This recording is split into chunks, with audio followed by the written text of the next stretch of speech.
네, 에스겔 개관 시간인데요. 이사야와 또 예레미야 애가를 하고 이제 네 번째 시간인데, 이 에스겔 선지자도 예레미야와 이사야와 같이 굉장히 유명한 선지자입니다. 또 우리가 잘 아는 환상들 중에서도 가장 유명한 마른 뼈 환상, 그게 에스겔서에 나오죠. 여러 가지 중요한 말씀들, 구절들이 많이 나옵니다. 이 에스겔서에 대해서 좀 알아볼 텐데, 에스겔서를 보다 보면 계속해서 반복되는 구절이 있어요. 문구가 있습니다. 그게 뭐냐면 그때에 내가 여호와인 줄을 그들이 알리라, 이런 구절이에요. 그냥 아무 때나 펴서 조금만 보셔도 그때에 내가 여호와인 줄을 그들이 알지니라, 이렇게 말씀을 하고 계세요. 왜 이런 말씀을 하실까? 그때에는 어떤 때인가? 하나님께서 예언하신 것, 또 경고하시고 또 말씀하신 것이 이루어질 그때에 그들이 내가 여호와인 줄을 알게 될 것이다, 이렇게 말씀하시는 거거든요. 그러니까 여호와인 줄 안다. 여호와라는 단어는 그냥 하나님이 아니라 구원의 하나님, 그러니까 죄에서 구원의 하나님을 얘기할 때 많이 사용하는 단어죠. 그러니까 그들이 내가 여호와인 줄 알 것이다, 이 말은 너희들의 구원이 너희들 힘이나 아니면 이방 신이나 세상의 어떠한 것에 있는 것이 아니라 오직 나로부터 출발한다라는 하나님의 주권을 강조함과 동시에 하나님의 전적인 은혜를 강조하는 문구가 바로 그들이 내가 여호와인 줄을 알리라라고 하는 문구예요. 그래서 에스겔서에서는 하나님의 주권과 하나님의 은혜, 하나님의 강권하심에 대해서 잘 나타납니다. 그럼 에스겔은 누구인가? 이 책의 저자는 에스겔이라고 하는데, 에스겔이 누구인가? 먼저 에스겔 이름의 뜻을 좀 살펴보면, 에스겔이라고 하니까 잘 모르실 텐데, 이 에스겔이라는 단어가 하자크라는 단어, 그러니까 강하다라는 단어거든요. 강하다, 강하게 하다. 하자크 더하기 엘이라는 단어예요. 그러니까 에스겔이 하자크 엘이죠. 그러니까 우리나라 말로 변형시키고 또 이게 그 문법적 구조를 통해서 이렇게 좀 변형이 된 건데 하자크 엘이에요. 그러면 이 굉장히 이 단어와 비슷한 단어가 있습니다. 왕 이름 중에 히스기야라고요. 히스기야. 우리가 볼 때 에스겔하고 히스기야는 완전 다른 것 같잖아요. 근데 똑같은 단어를 사용해요. 하자크, 그 다음 뒤에 야를 붙여요. 야는 야훼죠. 여호와. 에스겔은 엘을 붙이고 히스기야는 야를 붙여요. 그것밖에 다른 게 없어요. 그래서 에스겔은 하나님은 강하시다, 히스기야는 여호와는 강하시다, 이런 단어예요. 그러면 에스겔 아버지께서 이름을 지어줄 때 무슨 의미를 두고 지었을 거 아니에요? 보통 이제 성경에서는 사람들의 이름이 그 시대를 반영하기도 하고 하나님의 뜻을 반영을 하는 것으로 나타나는데, 이 시기는 굉장히 격변기였어요. 국제적 격변기. 그 강대국 아수르가 무너지기 시작했고 바벨론이 떠오르면서 전 세계적으로 이제 지배하는 그때였어요. 그러니까 이스라엘은 뭐냐? 아무것도 아니에요. 그냥 다 멸망하고 박살나고 있었던 그 시점. 근데 에스겔 아버지가 에스겔, 하나님은 강하시다, 이런 이름으로 지어줬다라는 거죠. 그럼 하나님이 진짜 강하신가? 이렇게 바벨론 포로로 끌려가고 망하게 되는 나라, 어떻게 이런 이름을 지어줄 수 있는가 생각하겠지만, 에스겔서를 보면 바벨론 포로로 그치는 것이 아니라 회복시켜주시는 하나님의 언약이 있기 때문에 하나님은 강하시다로 볼 수가 있는 거예요. 하나님이 어떻게 강하게 나타나는지에 대해서 계속해서 에스겔서를 통해서 살펴보도록 하겠습니다. 그리고 에스겔은 신분이 제사장이었어요. 제사장 신분이었고, 그리고 BC 597년에 여호와김이라는 왕, 남유다 왕이 바벨론으로 끌려가요. 그때 이 에스겔도 같이 끌려갑니다. BC 597년에. 예레미야보다는 에스겔이 조금 더 뒤에 사람이에요. 사역은 예레미야가 먼저 시작을 했는데 끌려간 거는 에스겔이 먼저 끌려가요. 그리고 예레미야는 좀 더 사역을 하다가 언제 끌려가느냐? 시드기야, 남유다의 마지막 왕 시드기야가 끌려갈 때 그때 끌려가요. 그러니까 에스겔 같은 경우는 거의 초창기에 끌려갔던 사람이죠. 그래서 에스겔은 끌려간 그 자리에서, 에스겔이 끌려갔을 때는 아직까지 예루살렘이 파괴되거나 그리고 예루살렘 성전이 불타버리기 전이에요. 그 상태에서 바벨론에 끌려가 있는 상태죠. 그때 멸망되기 전에 하나님께서 환상을 보여주면서 이제 예루살렘과 성전이 불타버릴 것이다. 이렇게 보여준 거죠. 그러니까 에스겔은 바벨론에 포로되어 있는 동료들에게 말씀을 전해주는 거예요. 너희들이 지금은 이제 우리 하나님께서 곧 돌아가게 해주실 거야. 예루살렘은 안전할 거고 성전은 아무렇지 않을 거야 라고 생각하고 있었던 그 사고를 에스겔은 부시는 사역을 했던 거예요. 얼마나 긍정적이에요, 사람들이. 하나님께서는 이걸 건드리시지 않을 거야. 하나님의 성전은 아무도 건들 수가 없어. 이러는데 에스겔은 그거 아니야. 반드시 불타버리고 예루살렘이 파괴된대. 너희들 희망 버려. 소망 다 버려. 이렇게 얘기를 하는 거죠. 그러니까 눈에 가시겠죠. 예레미야도 마찬가지예요. 너희들 다 끌려간대. 이렇게 얘기한 거예요. 다른 거짓 선지자들은 걱정하지 마라. 평안하다. 평안하다. 이렇게 얘기했어요. 근데 예레미야는 그거 가짜 평안이다. 너희들 다 끌려간다. 다 죽는다. 이 얘기를 했어요. 그러니까 당연히 호응도가 좋지가 않겠죠. 그렇습니다. 에스겔이나 예레미야는 사람들이 듣기 싫어하는 말을 그렇게 전했었어요. 그래서 에스겔은 바벨론 포로로 끌려간 그 자리에서 앞으로 망할 남유다에 대해서 선포했었고, 거기서 그치는 것이 아니라 하나님께서 망하게 하지만 반드시 시기가 다 차면 회복을 시켜주셔서 다시 한번 하나님의 영광을 드러내실 거야. 이것을 얘기를 하고 있었던 거예요. 에스겔이 처음 세움을 받았었던 때는 1장 1절에 근거해서 제30년 4월 5일이라고 하니까 이 30년을 오리겐이라는 신학자는 이렇게 얘기합니다. 이게 에스겔의 나이다.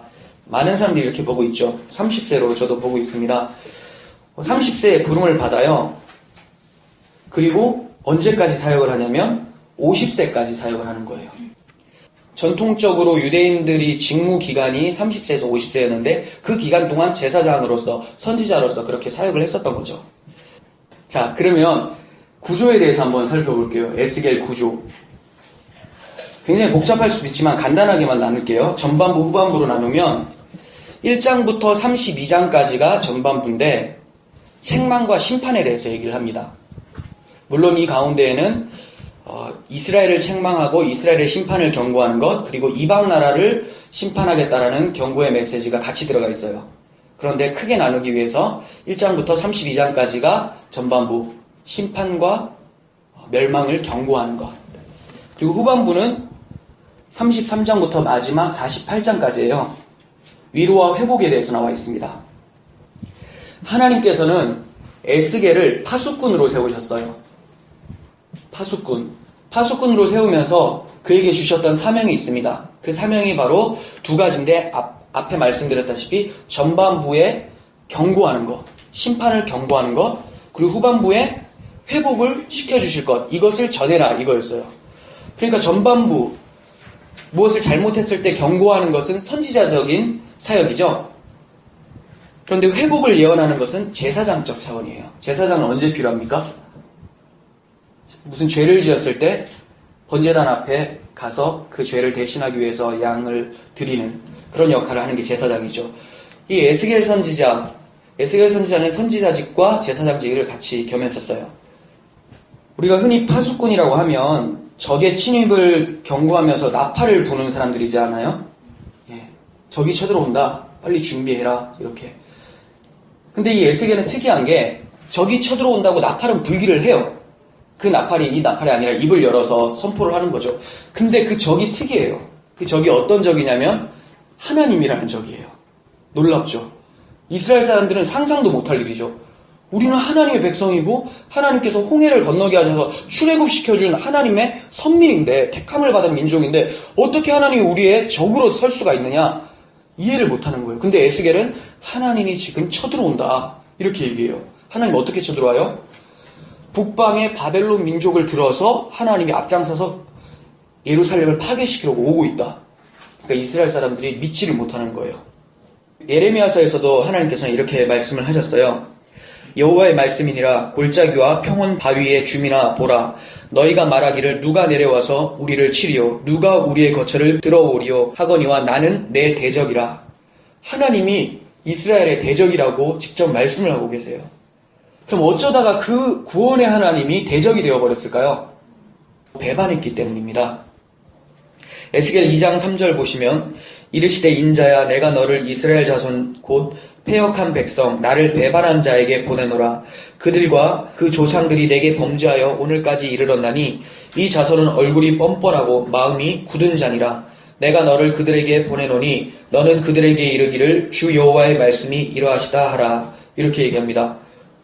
얼굴이 뻔뻔하고 마음이 굳어 있어요. 그리고 하나님은 이러한 백성을 반역한 백성, 배반한 자라고 얘기를 합니다. 그러면 무슨 배반일까요? 배반의 뜻이 뭘까요? 우리 예레미야서를 통해서 이사야서를 통해서도 잘 살펴봤었는데 이 배반이라는 것은 바로 하나님을 섬기는 것이 아니라 우상을 섬겼다라는 거예요. 우상 숭배. 이러한 모습을 취하고 있었어요. 에스겔 선지자가 봤을 때 너무나 놀랐었는데 에스겔 8장 11절 보겠습니다. 이스라엘 족속의 장로 중 70명이 그 앞에 섰으며 우상 앞입니다. 사반의 아들 야하사냐도 그 가운데 섰고 각기 손에 향로를 들었는데 향연이 구름같이 오르더라. 그가 또 나를 데리고 여호와의 전으로 들어가는 북문에 이르시기로 보니 거기에 여인들이 앉아 단무스를 위하여 애곡하더라. 그가 또 나를 데리고 여호와의 성전 안뜰에 들어가시니라. 보라, 여호와의 성전 문 곧 현관과 제단 사이에 약 25명이 여호와의 성전을 등지고 낯을 동쪽으로 향하여 동쪽 태양에게 예배하더라. 네, 하나님께 예배한 것이 아니라 우상에게 지금 예배하면서 섬기고 있었던 모습이죠. 누가요? 장로들과 여인들과 그리고 성전 뜰에 있으니까 제사장으로 볼 수 있겠죠. 현관과 제단 사이에 있었던 25명의 제사장들이. 이들이 이렇게 타락했었던 것, 이것은 우리가 계속 살펴봤지만 하나님께서 복 주시기로 한 그 방법이 아니라 자기들이 원하는 내 눈에 옳다고 생각되는 그 복을 따기 위해서 우상을 섬겼던 거죠. 하나님께서 누구를 통해서 그 복을 주시기로 했습니까? 아브라함에게 네 자손을 통해서 천하 만민이 복을 받을 것이다. 더 나아가면 아담에게 여자의 후손을 통해서 뱀의 머리를 박살낼 것이다. 이 복을 주시기로 했었는데 하나님의 언약을 버려버렸던 거예요. 내 눈에 보기 좋은 그런 복을 내가 원하는 그 우상에게 받기를 원했던 거죠. 그러니까 이게 바로 우상 숭배예요. 바로 메시아 언약을 버린 거죠. 메시아 언약을 버렸다는 것은 또 무슨 말일까요? 신약 시대에도 와서 그대로 실현이 됐잖아요. 예수님 오셨을 때 예수님을 십자가에서 못 박죠. 이게 바로 메시아 언약을 버린 행위입니다. 하나님께서 그 언약의 실체이신 그리스도를 보냈는데도 불구하고 그 그리스도를 알아보지도 못하고 만약에 그 그리스도인 것을 알았더라도 상관이 없어요. 왜냐하면 그 그리스도는 안 왔으면 좋겠다라는 마음이 있으니까. 왜냐하면 저러한 복이 아니라 내가 원하는 복을 받기 위해서는 저 메시아면 안 되는 거죠. 군사적, 정치적, 경제적 메시아가 와야 되는데 그냥 십자가에서 힘없이 죽어버리는 그 메시아는 나는 환영하지 않겠다라는 거죠. 이게 바로 그리스도 배척으로 나타났던 거예요. 이러한 타락의 책임이 누구에게 있었습니까? 살펴봤다시피 장로들도 그랬고 여인들도 제사장들도 그랬어요. 왜 이렇게 타락하게 됐을까요? 바로 하나님의 말씀이 죽어 있었기 때문이에요. 하나님의 말씀이 변질되어 있었어요. 하나님은 말씀도 안 하셨는데 자기들 심중에 그냥 생각나는 말들을 내뱉기 시작했죠. 누가? 선지자들이. 에스겔 13장 2절 보겠습니다. 인자야, 너는 이스라엘에 예언하는 선지자들에게 경고하여 예언하되 자기 마음대로 예언하는 자에게 말하기를 너희는 여호와의 말씀을 들으라. 주 여호와의 말씀에 본 것이 없이 자기 심령을 따라 예언하는 어리석은 선지자에게 화가 있을진저 이스라엘아, 너 선지자들은 황무지에 있는 여우 같으니라. 이렇게 말씀합니다. 그리고 에스겔 13장 10절 이렇게 칠 것은 그들이 내 백성을 유혹하여 평강이 없으나 평강이 있다 함이라. 어떤 사람이 담을 쌓을 때에 그들이 회칠하는도다. 예수님께서도 말씀하시죠. 회칠한 무덤이다 라고 말씀하셨던 것처럼 이렇게 계속해서 하나님의 말씀을 더딥히고 변질시키고 있는 거예요.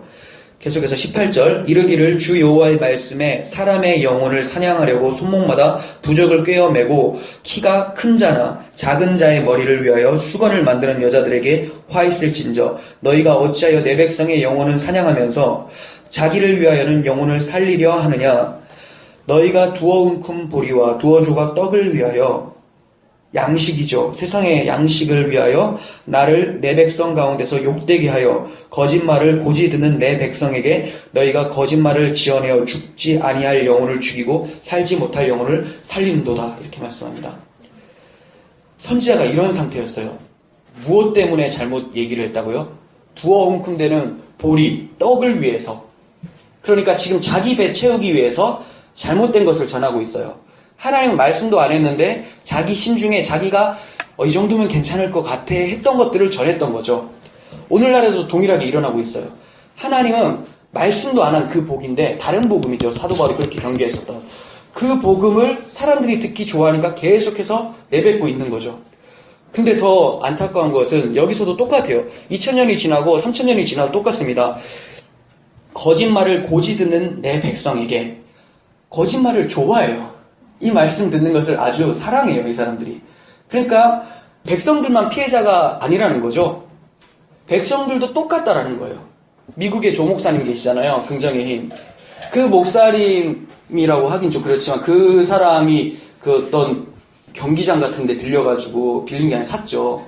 거기서 이제 예배를 할 때 많은 사람들이 수천 명의 사람들이 거기서 예배를 하는데 그 사람들 불쌍하다 어떡해 라고 하는데 아니에요. 여기 얘기하잖아요. 거짓말을 고지 듣는 내 백성에게 거짓말을 잘 듣고 되게 좋아하는 사람들이에요. 그러니까 하나님께서 더 무서운 거는 그 사람들에게 저주의 표징으로 그런 목회자를 보내는 거죠. 똑같은 거예요. 똑같은 거. 그러니까 말씀은 계속해서 타락해서 변질되고 끊임없이 잘못된 게 선포되니까 그것을 좋아하는 사람들은 그걸 받아들고 환호를 하고 점점점 세상은 타락하게 되는 거죠. 이게 3000년 전에도 동일하게 있었다는 거예요. 즉 지도자들의 책임이었다는 겁니다.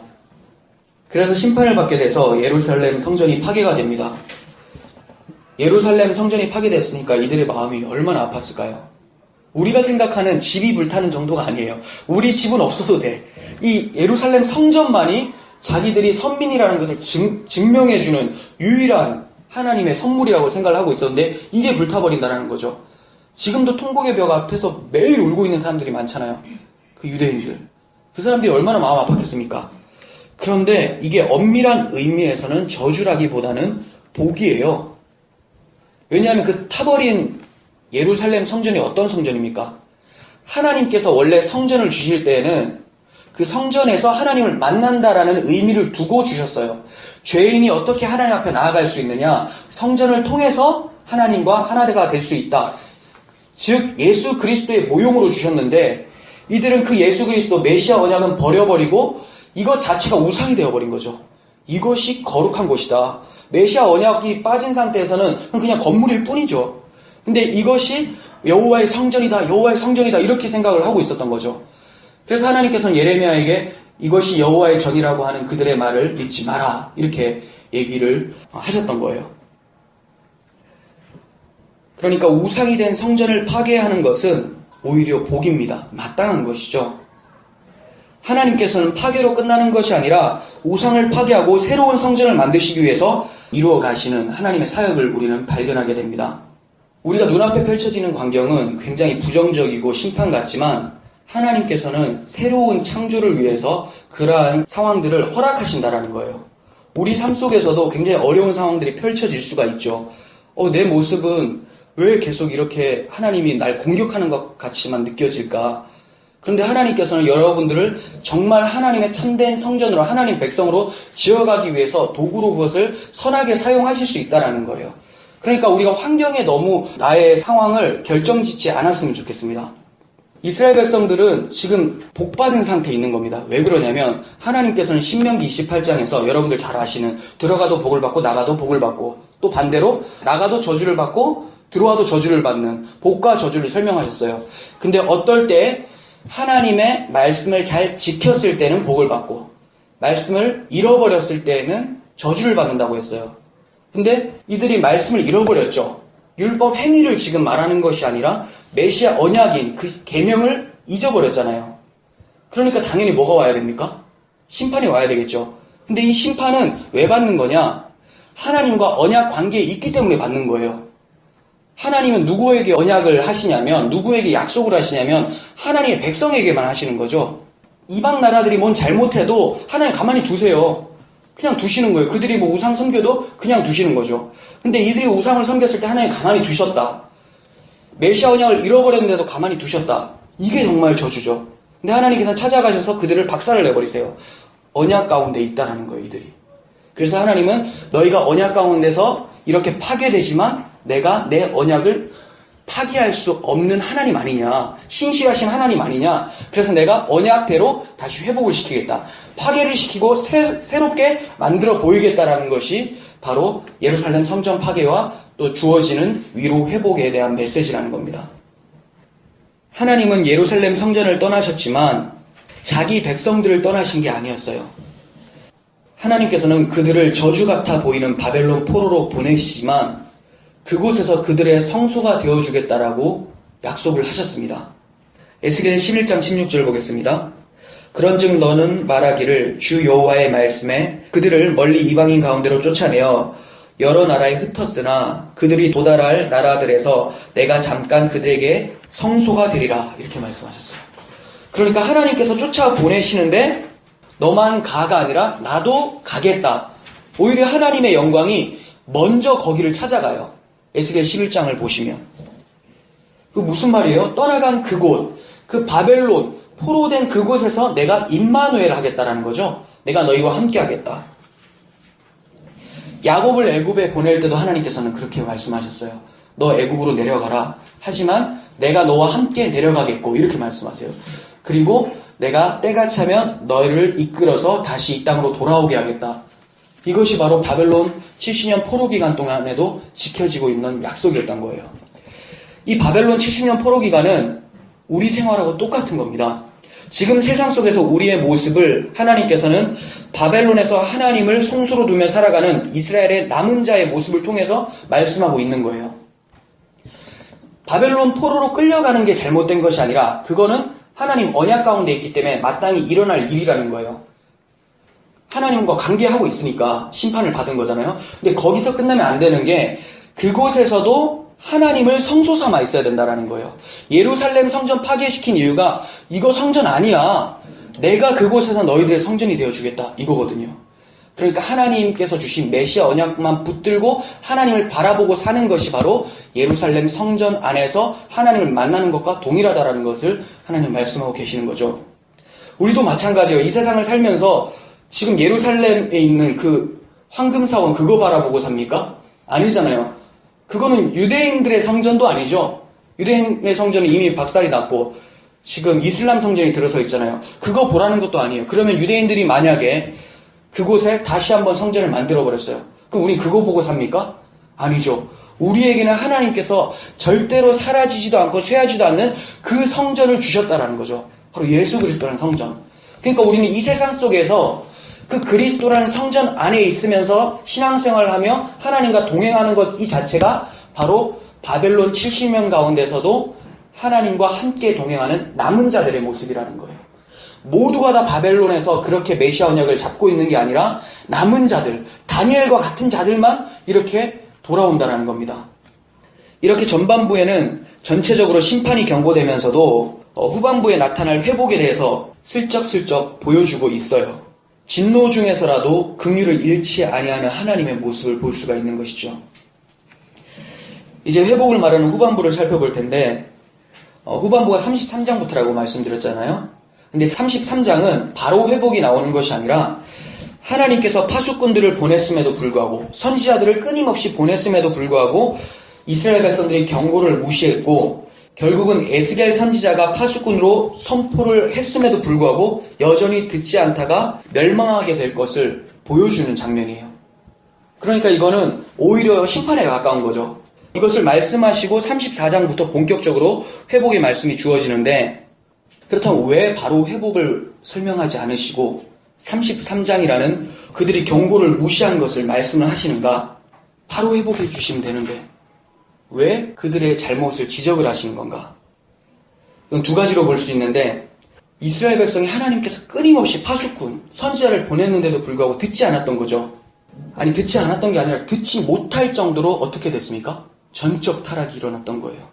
그들의 마음속에서 하나님의 법을 즐거워하지를 않아요. 이미 자기가 왕이 되어 있으니까 또 다른 왕이 필요가 없는 거죠. 그래서 내세운 왕의 모습이 누굽니까? 사울 왕이잖아요. 다윗 왕을 환영하는 것이 아니라 사울 왕을 환영하는 거죠. 하나님의 말씀에 대한 반응에 무능함을 하나님께서는 보여주셔서 이들에게 절대적으로 소망이 없다라는 것을 폭로시키고 계시는 거죠. 그리고 두 번째는 이와 같이 전적 타락, 전적 배반에도 불구하고 하나님은 당신의 긍휼과 사랑이 얼마나 큰지를 34장부터 나타나는 위로와 회복을 통해서 보여주시는 거예요. 너희들은 이렇게 내 말을 듣지도 않고 내 선지자들을 죽이기도 하고 거역을 하지만 나는 끝까지 찾아가서 너희들을 회복시키고 말 거야 라고 하는 하나님의 마음을 보여주고 있는 거예요. 그럼 하나님께서 어떻게 하나님의 긍휼과 사랑을 보여주셨을까요? 에스겔 34장 23절 보겠습니다. 내가 한 목자를 그들 위에 세워 먹이게 하리니 그는 내 종 다윗이라. 자, 이 시대에 다윗은 이미 죽었죠. 근데 한 목자를 세워서 그들을 먹이게 한대요. 꼴을 먹이게 한답니다. 근데 그게 다윗이라고 합니다. 그가 그들을 먹이고 그들의 목자가 될지라. 나 여호와는 그들의 하나님이 되고 내 종 다윗은 그들 중에 왕이 되리라. 나 여호와의 말이니라. 자, 목자가 되고 왕이 되고 꼴을 먹여주고 누굴까요? 예수 그리스도를 얘기하죠. 선한 목자의 신 예수, 우리의 왕 대신 그리스도를 얘기하고 있습니다. 이 한 목자를 세우셔서 화평의 언약을 맺어주신대요. 25절 보겠습니다. 내가 또 그들과 화평의 언약을 맺고 누구와 화평한다고요? 하나님과 백성과의 화평이 일어나는 거예요. 악한 짐승을 그 땅에서 그치게 하리니 그들이 빈들에 평안히 거하며 숲을 가운데서 잘치라. 이렇게 말합니다. 자, 하나님과 원수된 상태. 아까 어떻게 했어요? 초반에 내가 너의 대적이다. 예레미야를 통해서 얘기했죠. 에스겔이 외쳤던 것은 적군이 쳐들어온다. 하나님이 쳐들어와. 이렇게 얘기했던 거예요. 근데 지금 한 목자를 세워서 화평의 언약을 맺어주신대요. 그리고 악한 짐승을 그 땅에서 그치게 하리니 그들이 빈들에서 평안히 거하며, 빈들은 미드바르라는 단어인데 민수기 배 미드바르로 시작하잖아요. 원래 이름이 광야에서라는 뜻이에요. 그러니까 광야에서 평안하게 거하게 한다. 이 평안이 베타르라는 단어인데 안전하게 된다는 뜻이에요. 어떻게 안전해요? 악한 짐승들이 그치게 함으로. 자, 그러니까 광야에서 안전하게 짐승으로부터 보호를 받게 해주시겠다. 이런 뜻이죠. 이게 무슨 말입니까? 마가복음 1장 13절에서는 광야에서 40일을 계시면서 사탄에게 시험 받으시며 들짐승과 함께 계시니 천사들이 수종들더라. 이렇게 하면서 예수님의 시험을 얘기를 했었어요. 예수님께서 우리 대신 광야로 내던져져서 아사셀의 염소와 같이 광야로 그냥 내던져지셔서 거기서 사탄의 시험을 받고 들짐승과 같은 우리들과 함께 거하시면서 예수님이 이 땅에 오신 것 자체가 들짐승과 같은 우리에게 먹히기 위해서 오셨던 거죠. 예수님이 구유에 태어난 것도 짐승의 먹이통에 태어나신 거잖아요. 그리고 정말 그들의 밥이 되어버렸어요. 십자가에서 그들이 죽여버렸어요. 그런데 우리는 십자가에서 죽였는데 예수님은 우리의 양식이 되어서 돌아오신 거죠. 광야에서 우리들과 같은 들짐승에게 먹히심으로 우리를 평안하게 하신다라는 거예요. 그래서 하나님께서는 한 목자를 세워서 하나님과 화평케 만들게 될 텐데, 예수님께서 길과 진리가 되신 것처럼 하나님을 아버지라고 부를 수 있도록 만들어주시고 이제 사탄이 털끝 하나도 건드리지 못하도록 안전하게 보호하신다라는 것을 말씀하고 있는 겁니다. 그래서 예수님께서 부활하시고 난 다음에 제자들을 찾아와서 반복적으로 말씀하시는 것이 너희에게 평안이 있을지어다, 이 얘기하시는 거죠. 왜 그렇습니까? 이미 예수님이 순환을 당하시면서 고통을 다 당하셨거든요. 이제 그를 믿는 자에게 줄 것은 예수님이 당했던 것과 반대되는 평안밖에 없다는 거예요. 안전함. 우리가 찬양할 때도 그러잖아요. 내 영혼은 주 안에서 안전합니다. 이런 찬양하잖아요. 그리스도 안에서 안전하다고 얘기를 하고 있습니다. 그리고 하나님께서는 이 한 목자를 통해서 화평의 언약을 영원한 언약이 되게 하시겠다라고 말씀하세요. 에스겔 37장 26절, 내가 그들과 화평의 언약을 세워서 영원한 언약이 되게 하고 또 그들을 견고하게 하고 번성하게 하며 내 성소를 그 가운데 세워서 영원히 이르게 하리니, 이렇게 말씀합니다. 자, 이 화평의 언약이 하나님과 화평한 상태가 일정 기간 동안이 아니라 영원이라고 합니다. 영원히. 그리고 그들을 견고하고 번성하게 하며 내 성소를 그들 가운데 세워서 영원히 이르게 하겠다, 이렇게 말씀하시죠. 하나님의 성소를 예루살렘에 세우는 것이 아니라 그들 가운데 세우겠대요. 그들 가운데. 예수님께서도 말씀하시죠. 천국은 너희 가운데에 있다. 네, 하나님의 성소가, 하나님의 성전이, 하나님의 나라가 우리 가운데 있다라고 말씀하는 거예요. 여기 있다 저기 있다도 아니에요. 그러니까 하나님께서 말씀하신 그 성소는 솔로몬 성전도 아니고 파괴됐잖아요. 그리고 다시 지어질, 바벨론 포로에서 돌아와서 지어질 수룹바벨 성전도 아니에요. 헤롯 성전도 아닙니다. 다 파괴됐습니다. 다 낡고 변질돼요. 그렇지만 영원히 변하지 않는 그 성전이 있다고 말씀하시는 거죠. 바로 예수 그리스도라는 성전이에요. 또 그와 연합된 우리들을 얘기하는 거죠. 이 하나님의 성전, 하나님의 성소는 우리가 짓는 게 아니에요. 수룹바벨 성전, 헤롯 성전, 솔로몬 성전 다 사람의 손으로 지었습니다. 근데 하나님께서는 다윗에게 약속하셨던 것이 다윗이 하나님을 생각하면서 내가 하나님이 거하실 성전을 만들어야 되겠다라고 했을 때 다윗에게 아니다. 이상한 생각하지 마라. 사무엘하 7장에서 다윗 언약을 말씀해 주잖아요. 내가 너를 위해서 집을 짓고 내가 내 성전을 만들겠다. 그리고 그의 나라 왕위를 견고하게 하겠다. 영원히 견고하게 하겠다. 이렇게 말씀하세요. 그러니까 영원한 언약이 될 수밖에 없는 것은 영원한 성전이 있어야 되잖아요. 이 성전은 하나님이 만든다라고 합니다. 그래서 주님께서 말씀하세요. 내가 이 반석 위에 내 교회를 세우리니, 네, 이 반석 위에 신앙 고백을 하고 있는 성도들 가운데 하나님의 교회를 세운다고 합니다. 그리고 주님의 구속으로 말미암아 이제 고린도전서 3장 16절과 같이 너희가 하나님의 성전인 것과 또 6장에서 너희 몸이 하나님의 성전인 것. 그러니까 처음에는 너희가 하나님의 성전이라는 것은 우리 교회를 얘기하죠. 이런 교회들, 공동체. 그렇지만 너희 몸이라고 한 것은 개개인의 성도 한 사람 한 사람을 또 성전이라고 하는 거예요.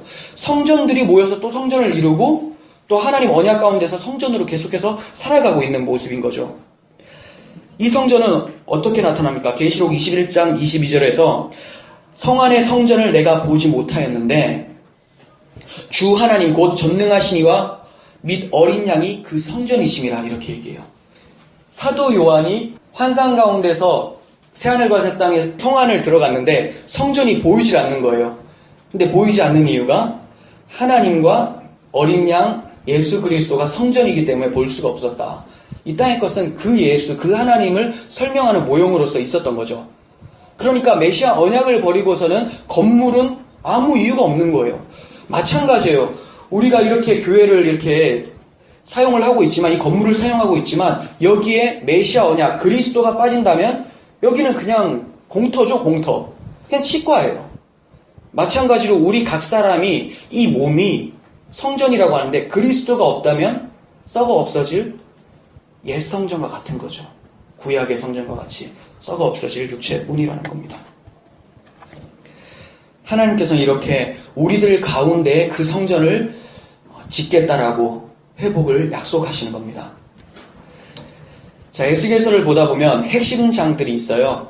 물론 다 중요하지만 좀 유명한 장들을 잠깐 살펴볼게요. 36장인데 36장의 핵심은 하나님께서 굳은 마음을 제거하고 새 영과 새 마음을 주겠다. 내가 부드러운 마음을 너희에게 주겠다. 이렇게 말씀하신 거예요. 이게 왜 중요하냐면 너희들의 마음을 조금 변화를 시켜주겠다가 아니라 굳은 마음을 제거하고 죽여버린다는 거예요. 성전이 왜 파괴된지 알겠죠? 그 성전은 곧 우리라고 적용을 시킬 수가 있었는데 우리를 죽이고 새로운 나를 주신다는 겁니다. 그게 바로 새 영. 이제 기존의 악한 영, 마귀의 자식이 아니라 하나님의 영으로 부어주시고 하나님께서 주시는 마음으로 하나님의 법을 즐거워하는 자들로 만들어버리겠다고 말씀하신 거예요. 그리고 어떻게 이것을 내가 실행시키느냐, 이것을 설명하는 게 그 뒷장 37장이에요. 여기가 뭐냐면 마른 뼈 사건이 나와요. 어떻게 그게 가능합니까? 라고 할 수가 있는데 우리의 굳은 마음, 그런 마음들은 바로 마른 뼈가 대변해주고 있는 거죠. 마른 뼈 어떤 상태예요? 뼈가 말랐어요. 원래 죽으면 뼈에 수분이 있죠. 뼈가 말라버렸다는 것은 완전 소망이 없다라는 거예요. 근데 하나님께서 에스겔에게 이 뼈가 살겠느냐? 하나님께서 아십니다. 이렇게 얘기해요. 절대적 주권을 강조하죠. 그래서 하나님께서 에스겔아, 그럼 내 말을 대언해라. 말을 대언하였더니 뼈들이 살아나기 시작하는 거예요. 뼈가 살아나고 힘줄이 오르고 살이 붙고 해서 어떻게 됩니까? 큰 군대가 형성되었다고 합니다. 그 전에는 마른 뼈였어요. 죽은 모습. 그런데 나중에는 큰 군대가 돼요. 이게 애굽 땅에 있을 때 종된 모습이었을 때는 마른 뼈와 같은 모습이었어요. 근데 그들이 홍해를 가르고 광야에 나왔을 때 하나님께서는 그들을 뭐라고 불러줍니까? 여호와의 군대가 나왔다. 여호와의 군대가 나왔다. 그리고 이 군대를 에스겔 37장 이후에 보면 그들을 거룩하다라고 하나님께서 말씀하세요.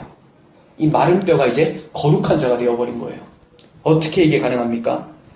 하나님께서 새 영과 새 마음을 넣으셔서 이렇게 만들어버리겠다는 것을 설명하고 있습니다.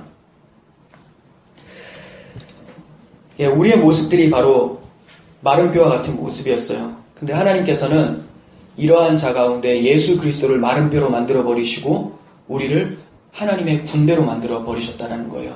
이제 아무도 능히 대적하지 못할 그 모습으로 다윗이 골리앗에게 나아가면서 너는 칼과 창과 단창으로 나아가지만 나는 만군의 여호와의 이름으로 나아간다라고 했던 그 여호와의 군대의 모습을 우리 가운데 보여주신 거예요. 무엇을 통해서? 그리스도의 십자가의 공로를 통해서요. 그리고 40장 이하를 보면 하나님께서 파괴해버리신 그 성전이 회복이 된다는 것을 말씀을 합니다. 그것이 단순히 예루살렘 성전이 다시 그 예루살렘에 지어지는 것을 얘기하는 것이 아니라 표면적으로는 그게 맞아요. 이들이 바벨론 70년을 살고 다 돌아와서 수룹바벨 성전을 짓긴 지어요. 물론 초라하고 부족해 보이지만 그런데 이 성전도 다 파괴가 되고 헤롯 성전이 지어지고 그것도 파괴가 된단 말이에요. 결국 하나님께서는 성전을 회복시켜 주시겠다라고 했는데 그러한 성전이 아니라 어떤 성전? 말씀드렸다시피 십자가 복음으로 인하여 하나님의 은혜로 인하여 하나님이 거하실 우리들을 만들어 버리신다라고 설명을 하고 계시는 겁니다.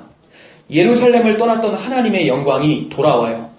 에스겔 11장에서는 초반에 말씀드렸다시피 하나님이 동편 산 쪽으로 먼저 떠나버려요. 하나님의 영광이 예루살렘에서 바벨론 쪽으로 떠나버린다라는 거예요. 근데 이제 40장 이하로는 하나님의 영광이 돌아오는 것을 볼 수가 있습니다. 우리 에스겔 43장 2절 보겠습니다.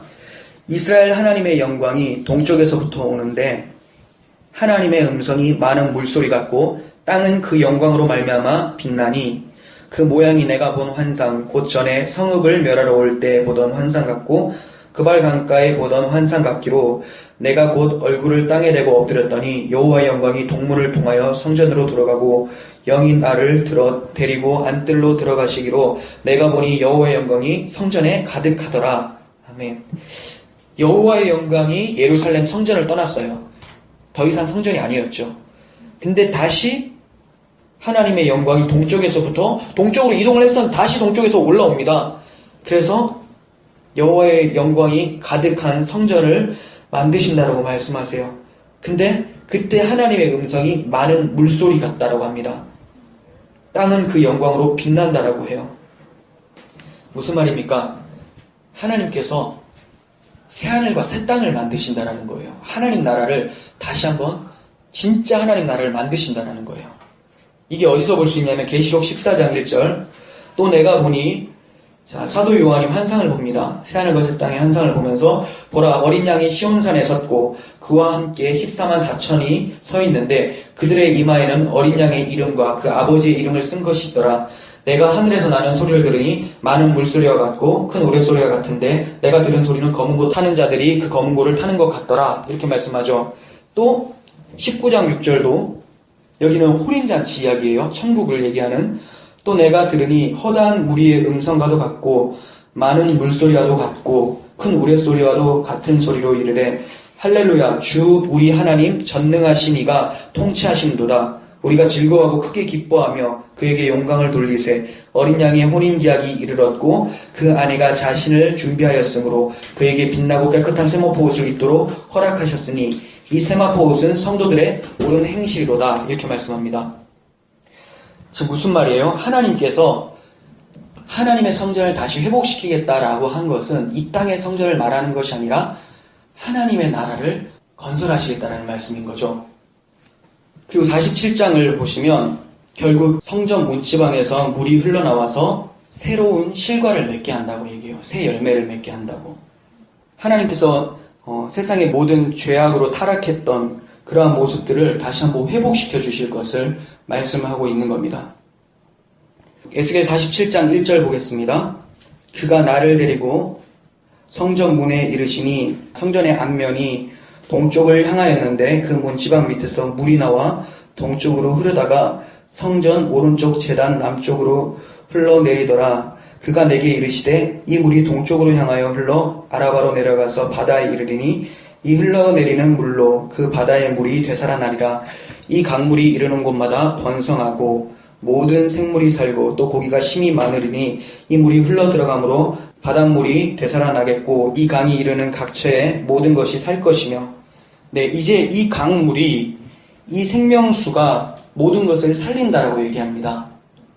하나님께서는 성전을 회복하시고 그 성전에서 나오는 생명으로 모든 열매를 맺는다고 말씀하세요. 바로 예수 그리스도를 통한 생수의 강이 흘러넘치도록 만들어 버리신다는 것이죠.